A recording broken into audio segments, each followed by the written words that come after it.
येणाऱ्या मुली, ही लस जर तुम्ही तुमच्या मुलींना तुमच्या नातींना दिली तर तिला आयुष्यात गर्भपिशवीच्या मुखाचा कॅन्सर होणार नाही.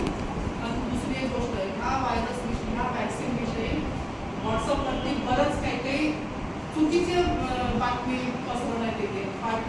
ऐकलं असेल तुम्ही, जी लस दिली तर तुमची मुली जातील आणि मुलं होणार नाही किंवा असं काही. मला एक सांगा तुम्ही, सरकार असं जर काही असेल तर सरकार ते आपल्या लाभार्थींना देईल का? ते ती लस सांगा तुम्ही, देईल का?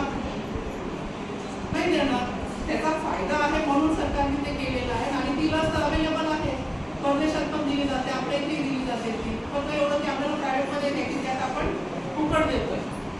तर त्याचा तुम्ही लाभ घ्या. जर तुमच्या मुली असतील, नाती असतील, शेजारी पाजारी असतील, कोणी असतील तर त्या मुलींना